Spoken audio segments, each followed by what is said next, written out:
Have you ever noticed how some people just seem to have it all figured out? No matter what goes wrong, whether it is a broken appliance at home, a sudden budget crisis at work, a friend going through a messy breakup, or a family emergency that catches everyone off guard, they are always the one to step up. They don't panic. They don't complain.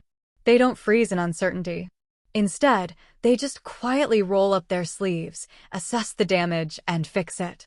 They are the person everyone calls at 2 o'clock in the morning because they know that no matter how chaotic the situation is, this person will answer the phone and have a solution ready. If you are watching this video right now, there is a very high probability that the person I am describing is actually you. People call you the rock of the family. They call you the reliable colleague, the strong friend, the fiercely independent soul who can survive any storm. And on the surface, it feels like a compliment. It feels empowering to be the anchor in a stormy sea, to know that you are the one keeping the ship from sinking. But there is a quiet, heavy truth that nobody talks about. Being the person who always fixes everything alone comes with a massive, invisible cost. It drains your spirit, isolates your heart, and eventually, that emotional bill comes due. When you become the designated fixer of your social or professional circle, something subtle but dangerous shifts in how the world treats you. Because you are so incredibly good at handling things, people stop asking if you need help. They look at your calm exterior and assume your interior is just as peaceful. They see you managing a mountain of responsibilities, paying the bills, organizing the events, repairing the relationships, and they assume it must be effortless for you.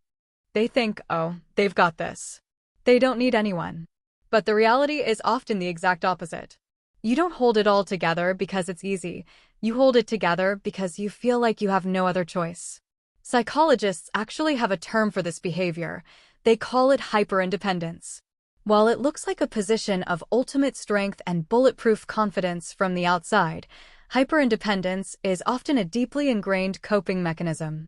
It is a defense strategy usually learned early in life, during childhood or formative years, when the people who were supposed to show up for you simply didn't. Maybe you grew up in a household where the adults were emotionally unavailable, unstable, or overwhelmed themselves. To survive and find stability, you had to grow up too fast.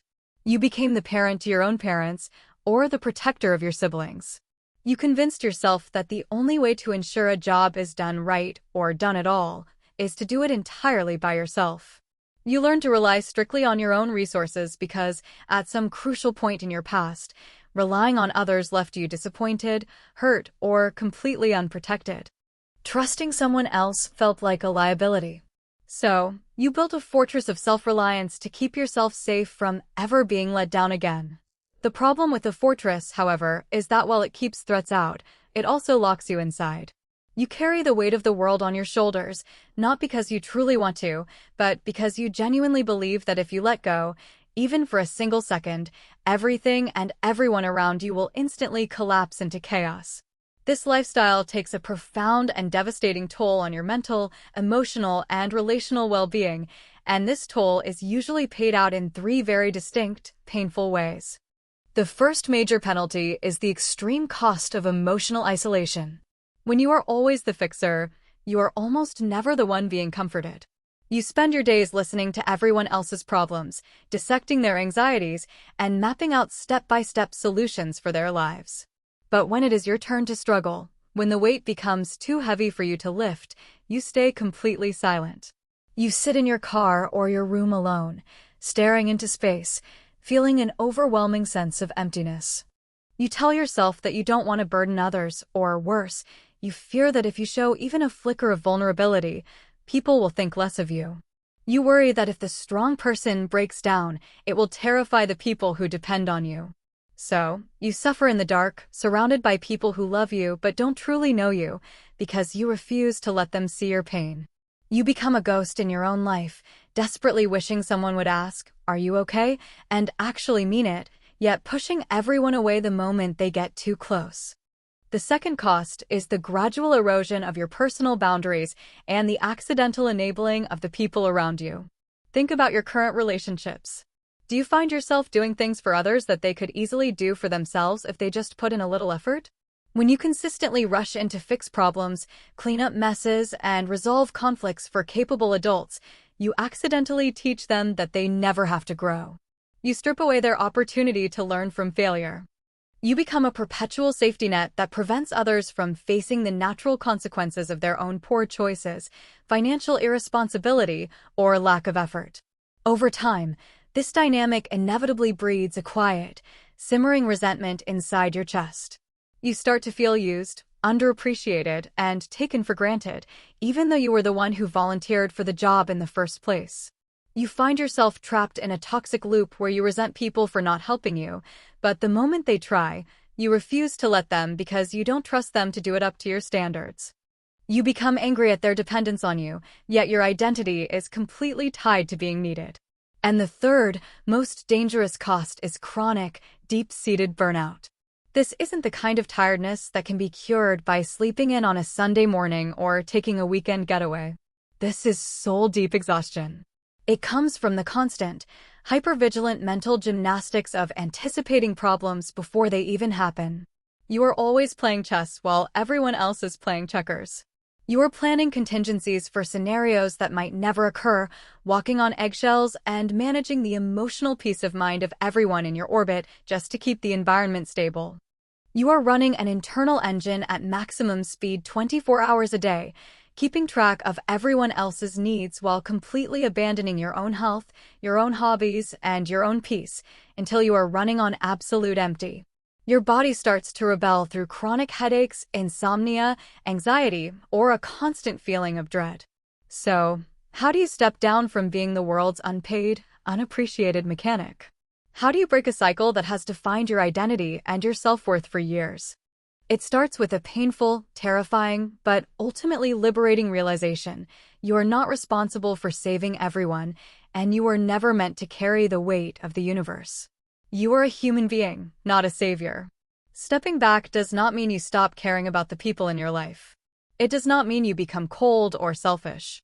It simply means you start caring about yourself enough to allow others to carry their own weight and live their own journeys. It means learning to look at someone you love who is struggling and having the courage to say, I know this is incredibly hard right now, and I truly believe you have the strength to figure it out, instead of immediately jumping into the trenches to fight the battle for them. You have to allow people the dignity of their own struggles.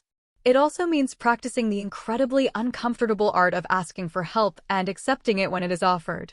For a hyper-independent person, asking for help feels like pulling teeth. It feels like admitting defeat. But the next time you feel completely overwhelmed by life, instead of retreating into your shell and pulling the blinds, reach out to someone. Let someone else hold the flashlight while you work. Let your partner, your friend, or your coworker cook the meal, make the difficult phone call, or just sit with you in the quietness of your stress. You don't have to carry the heavy box alone just because you are strong enough to lift it. You might be deeply surprised to discover that the people in your life actually want to help you. They want to feel useful. They want to show you love. They just never offered in the past because you made them believe you were invincible. At the end of the day, being strong does not mean doing everything alone. True strength is having the wisdom and the humility to know your own human limitations. It is understanding that you are a person with flaws, fatigue, and valid feelings, not an unbreakable machine.